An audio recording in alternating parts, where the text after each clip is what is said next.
जो आया है सो जाएगा। कोई राजा बन गया, राजा रंक फकीर, कोई सिंहासन चढ़ गया और कोई बंधा जंजीर, लेकिन सत्य तो यही है, आया है सो जाएगा। राजा रंग फकीर, राजा रंग फकीर। इसीलिए जब इंसान इस संसार को छोड़ के जाता है,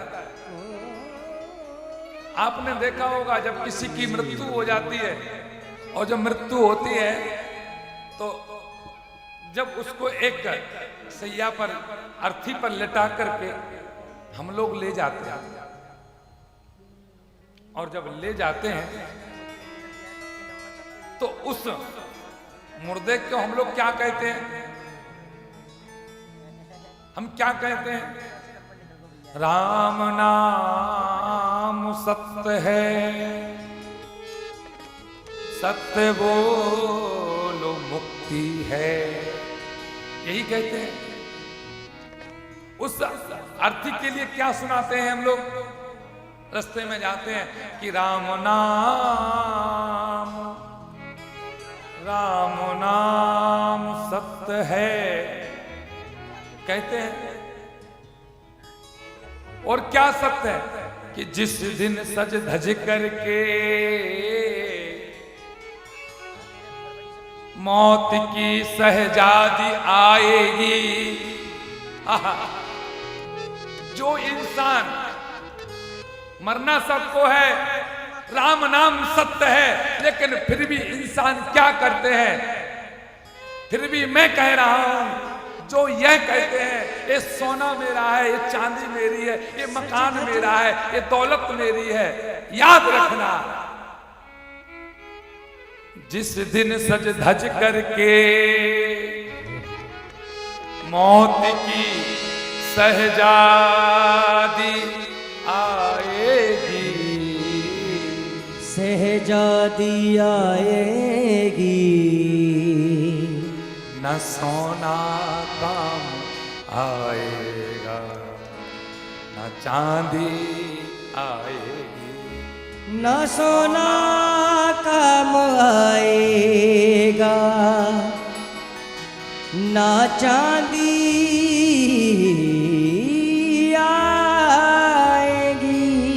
इसीलिए जिस दिन कहते हैं दो चीजों का कोई कंफर्म, कोई पता, कोई समय नहीं है। बोले किसका? एक मौत का कोई पता नहीं है कब आ जाए, और एक दुकानदार के लिए ग्राहक का समय नहीं है कब ग्राहक और मौत आ जाए, किसी को समय का कोई पता नहीं। इसीलिए जिस दिन सज धज करके मौत की सहजादी आएगी, ना सोना काम आएगा, ना चांदी काम आएगी। क्या काम आएगा? राम नाम सत्य है। अच्छा एक बात बताओ, आखिर उस मुर्दे के लिए ये राम नाम सत्य है क्यों कहते हैं? अच्छा ये बताइए। उस मुर्दे के लिए राम नाम सत्य है इसलिए सुनाते हैं। पता है हम तो बोलते हैं पर वो बात हम नहीं बोल रहे हैं, वो मुर्दे कह रहा है। वह जो उस अर्थी पर लेटा हुआ जो मुर्दा है वह कह रहा है। उस मेरे साथ में चलने वाले साथियों, याद रखना राम नाम सत्य है और बाकी इस संसार में जितनी भी वस्तु है सब असत्य है। भगवान का नाम ही संसार में सबसे बड़ा सत्य है। वो मुर्दा कहता है मैं आज मर गया, मैं समझ गया कि मेरी बेटी कोई काम नहीं आई, बेटा कोई काम नहीं आया, रिश्तेदार कोई काम नहीं आए, इसीलिए इस संसार में सबसे बड़ा सत्य राम है, नाम है। अभी भी समझ जाओ आप, संसार की माया में मत पड़ जाना, नहीं तो पछताओगे।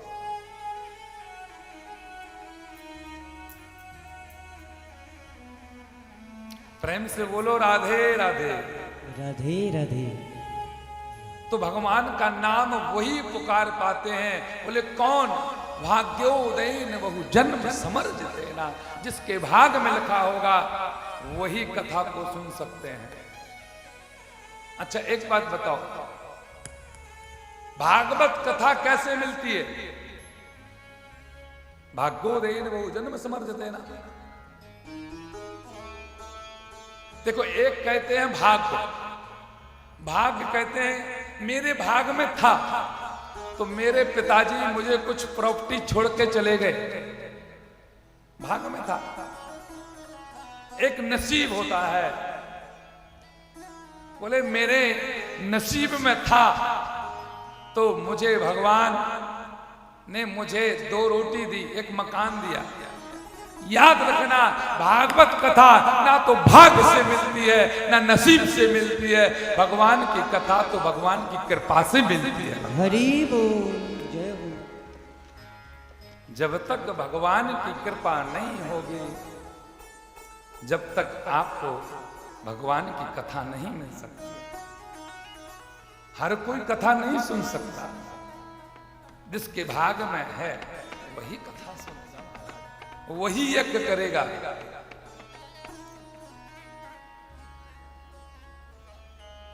तो लोग, इंसान कहते हैं आज करूंगा, कल करूंगा, परसों करूंगा, लेकिन अंतिम में इंसान भूल जाते हैं कि मुझे एक दिन मरना भी है।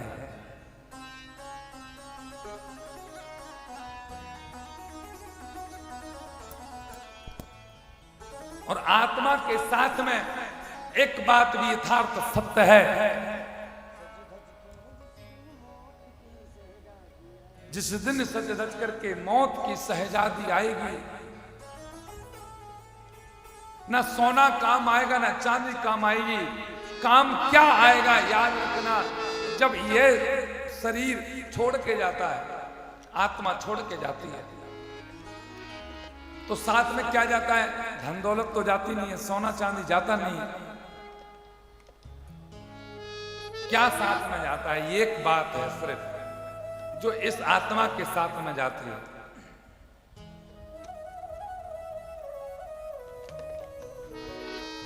धर्म न दूसर सत्य समाना।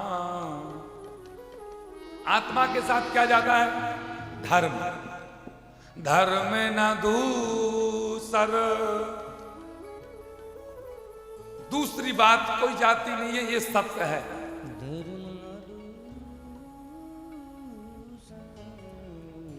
हमारे पास में 2 वस्तु हैं मनुष्य के पास में,